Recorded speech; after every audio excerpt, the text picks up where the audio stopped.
Senhor presidente, primeiro também aqui a minha solidariedade através do senador Aníbal Diniz a todos os nossos irmãos e irmãs lá do Acre, estado por quem tenho o maior carinho e respeito, e espero que possamos não ter mais chuvas e que possamos ter da parte do governo federal todo o apoio ao estado, aos municípios, para que possam não só atender emergencialmente, como foi dito aqui, mas reparar os danos causados e, enfim, garantir, inclusive, medidas preventivas que são importantes. Também eu quero aqui dizer que hoje o senador Eduardo Suplicy, eu tinha combinado de estar com ele aqui num pronunciamento que ele faria sobre uma situação no Parque Nacional da Serra da Capivara, no Piauí. E coincidiu de eu estar numa audiência e terminou que a audiência se estendeu e quando cheguei ele já tinha concluído o seu pronunciamento. Mas eu assinei com ele um documento em que dirigimos, eu tinha feito antes, mas nos dirigimos à própria Presidente da República para que ela e também a ministra do Meio Ambiente, a ministra Isabel, possa tratar de modo especial de uma situação que estamos vivendo no Parque Nacional da Serra da Capivara. A doutora Niede Guidon é uma arqueóloga, uma pessoa que temos todo o carinho por ela, porque ela nasceu em São Paulo, no momento em que tinha convites para tantos lugares do mundo, inclusive para a França, para a Inglaterra. Ela tomou a decisão de ser uma pioneira nos estudos e pesquisas nessa região do Parque Nacional da Serra da Capivara. E ali, graças ao esforço dela e tantos outros pesquisadores, estudiosos, também com apoio da própria Petrobras, ainda no governo do presidente Fernando Henrique, foi considerado como um patrimônio nacional, logo em seguida, um patrimônio ambiental mundial e, agora, mais recentemente, um patrimônio da humanidade. Então, é algo que precisa ser tratado com todo o carinho. E ela registra que vem tendo dificuldades de tocar o projeto lá. Então, ela pede socorro, tá certo? E nós estaremos juntos aqui, tanto junto ao Ministério do Meio Ambiente, o Instituto Chico Mendes e a própria Presidente da República nessa direção. Portanto, assinei com o senador Suplicy um documento e eu quero aqui agradecer a ele que é de São Paulo, mas tem sensibilidade como senador com o Brasil inteiro, e para que possamos ter isso. Eu já tinha solicitado uma agenda com a ministra Isabel, com o doutor Rômulo, do Instituto Chico Mendes, onde queremos, com a doutora Niede, com a Fundan, enfim, com toda a equipe, encontrar uma alternativa que permita as condições dos programas ali que estão em andamentos. Ali nós temos, senadora Ana Amélia, um trabalho social espetacular, onde a população que habita não só, tem algumas pessoas que foram colocadas e qualificadas para viverem dentro do parque, tem outros que vivem no entorno do parque e, por esse trabalho, elas conseguem, com a produção do mel, com a produção de argila, fazendo artesanato, que hoje é vendido para o mundo inteiro, além do crescimento. É um dos parques considerados bem cuidados do Brasil e do mundo. E, para dizer aqui numa frase simples, o que o Parque Nacional da Serra da Capivara representa, basta dizer que é a maior biblioteca da pré-história do planeta. Nós temos ali cerca de 800 salas, vamos chamar assim, cada sítio arqueológicos, com inscrições rupestres, com mensagens dos nossos antepassados, onde é registrada a presença humana, reconhecida hoje por cientistas dos 5 continentes, há cerca de 50 mil anos atrás. Já há estudos apontando até mais do que isso. Veja, isso significa uma mudança da própria história da humanidade. Havia um conceito de que os primeiros homens teriam chegado nas Américas através do Estreito de Bering. E o que se coloca é uma nova tese, uma tese também defendida de que em algum momento no planeta teria tido um fenômeno em que haveria uma ruptura entre essa parte das Américas com a África. Se a gente pega o mapa do Brasil e cola com a África, isso dá uma força muito grande a essa tese, mas principalmente pela presença ali de animais que não são comuns no Brasil. Rinoceronte, tatu gigante, tigre de dente de sabre e um conjunto de outros animais e aves que são encontrados seus restos ali naquela região. Então eu quero aqui com essas palavras chamar a atenção do Brasil para que a gente possa garantir as condições desse trabalho lá na Serra da Capivara. Mas veja, eu fico feliz em poder falar de um outro tema aqui, pela presença de Vossa Excelência na presidência do Senado desta sessão.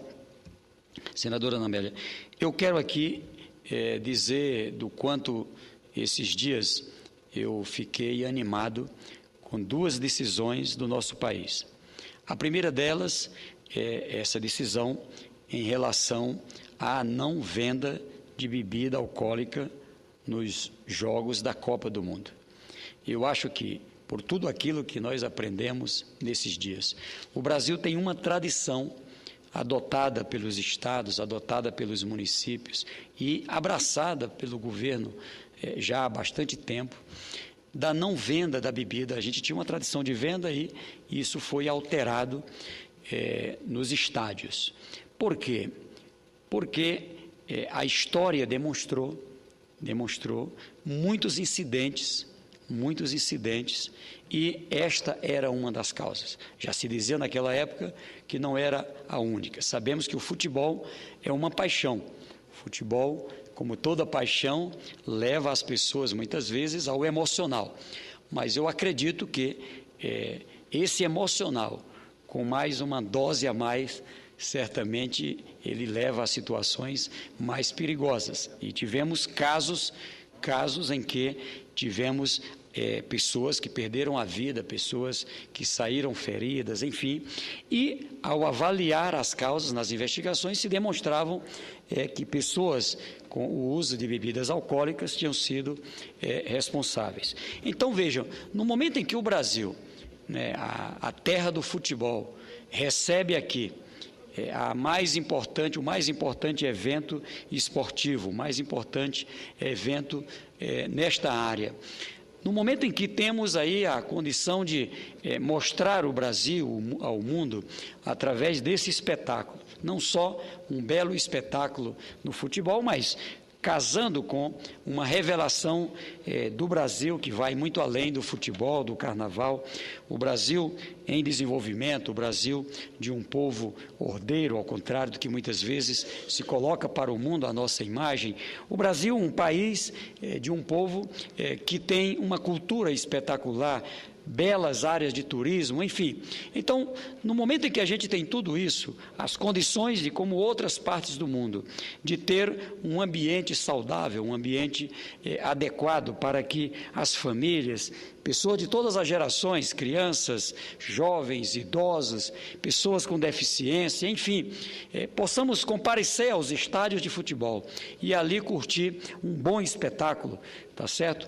Depois do espetáculo, cada um ao seu modo, em ambientes adequados, em bares, em restaurantes, enfim, possam aí fazer as suas comemorações, mas evitando que isso aconteça no momento em que a gente tem uma aglomeração, onde certamente a segurança, o controle é sempre algo mais delicado e mais complexo. Então eu quero aqui dizer da minha alegria com todos que se empenharam nessa direção, com o nosso ministro do Esporte, Aldo Rebelo, aqui com o relator na Câmara Federal, com todas as bancadas e lideranças que ali manifestavam essa posição.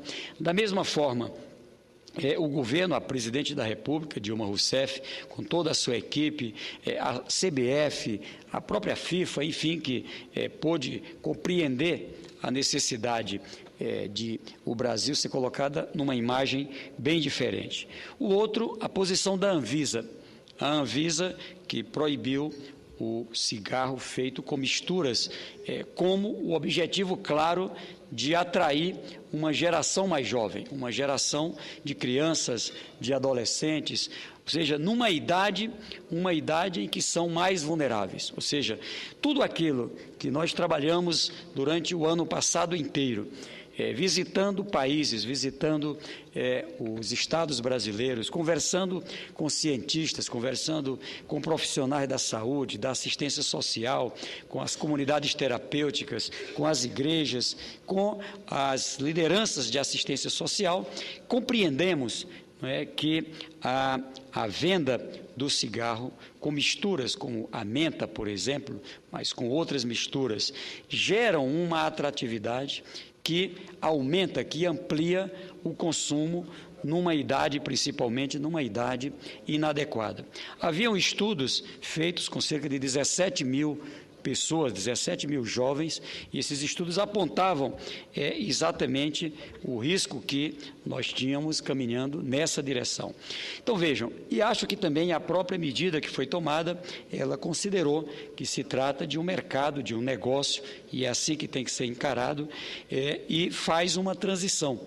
Permite a venda do estoque que já produzido e permite as condições, enfim, de a partir daí ter uma adaptação. Então eu creio que essa medida da Anvisa, uma medida corajosa, polêmica, eu sei, mas ela tem que ser realçada.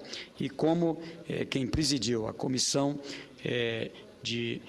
que trabalhou a política de álcool, crack e outras drogas, que teve Vossa Excelência como relatora, eu creio que não poderia deixar de aqui hoje ressaltar a importância dessas decisões importantes do nosso país. Eu acredito que temos que fazer ainda um conjunto de novas alterações. Senadora Ana Amélia, eu creio que lá no Rio Grande do Sul, ou em outros estados, e certamente no gabinete de Vossa Excelência tem recebido preocupações lançadas por alguns profissionais que atuam na área das comunidades terapêuticas com a forma como saiu, o edital, a portaria, tratando das condições do convênio com o Ministério da Saúde. Ainda tem algumas amarras, apesar de todo o debate que fizemos, que dificultam a atuação própria das comunidades terapêuticas. Então, eu acredito que a gente tem que melhorar. Veja, aqui um depoimento que me encheu muito de emoção, por duas razões. A primeira, pelas possibilidades que temos com a tecnologia. A segunda, pelo trabalho, pelo papel de uma comunidade terapêutica. Na última sexta-feira, eu estive com o governador do Estado, com o secretário de Educação, com várias lideranças do meu Estado, na Fundação Luz e Vida e na Fundação da Paz, em Teresina, onde, numa fazenda, no interior, na zona rural, numa comunidade que a gente conhece como Cacimba Velha, ali a gente poder, numa unidade de tratamento de dependentes químicos, uma aula inaugural de ensino técnico e vai ter também de ensino superior para alunos que, por conta da dependência química, abandonaram os estudos, tiveram agora que entrar numa linha de tratamento e que podem ali, numa modelagem que é um misto de ensino à distância e presencial, poder prosseguir nos estudos. Alguns, inclusive, que nunca tiveram a oportunidade de estudar, de poder, nesse modelo, fazer cursos de curta duração, de 160 horas, de 200 até 800 horas. Vejam, transmitida de Curitiba, o diretor do Instituto Paraná de Educação, nesse modelo de ensino à distância, o ETEC, a transmissão de uma aula lá de Curitiba, captada por uma torre que só servia para transmitir o sistema Antares, que é o sistema de televisão do Piauí, transmite para outras regiões aulas nessa modelagem. Então, a gente pôde assistir ali uma aula nesse modelo. Veja o quanto que a gente pode com isso. Então, o meu estado, eu devo dizer, é hoje um dos estados mais avançados na área do ensino à distância. É com base nessa modalidade. Nós temos hoje a presença da educação técnica e superior e pós-graduação em 47 regiões do estado, com universidade estadual, com a Universidade Federal em algumas, o Instituto Federal e com faculdades e com a Universidade do Vale do São Francisco e Parnaíba. Mas vejam, a partir de cada polo nesse modelo, poder transmitir para cidades pequenas, cidades como Alegrete do Piauí, é isso que me encanta. Poder ter ali o meu sonho, o ciclo completo da educação. Você, numa cidade de 4.500 habitantes, na verdade, uma pequena cidade com uma cultura estritamente rural, ali os alunos poderem fazer administração, os professores poderem se qualificar em matemática, com todos os professores com doutorado, num modelo que transmite de Teresina ou de qualquer universidade onde se compra o curso. Por exemplo, Santa Catarina transmite para Esperantino o curso de Ciências Contábeis, não no modelo da Universidade Aberta. Então, em Alegrete do Piauí, poder fazer pré-escolar, ensino fundamental, ensino médio, ETEC nesse modelo de ensino técnico, ensino superior e pós-graduação. Então, é algo que eu considero fantástico e acho que é a grande matriz para as mudanças do meu Estado. Então, ver isto numa unidade de tratamento de dependente químico, aí me enche de mais emoção ainda. Inclusive, lá está sendo implantado o curso técnico em tratamento de dependente químico, onde profissionais serão qualificados para isto. Então, eu quero aqui, a gente viu que muitas das pessoas que atuam nessa área são ex-dependentes. Agora, imagine um ex-dependente com a devida qualificação. Eles vão aprender gestões de negócios, o curso voltado, por exemplo, lá tinha para a organização de eventos, enfim, são vários cursos que estão sendo implantados. É uma unidade belíssima, foi implantada quando eu era governador, tenho um carinho muito grande, numa parceria público-privada, e fico feliz em ver que estamos avançando. E Vossa Excelência tem uma grande contribuição, uma importante contribuição para o seu Estado e para o nosso país. Era isso, agradeço, muito obrigado.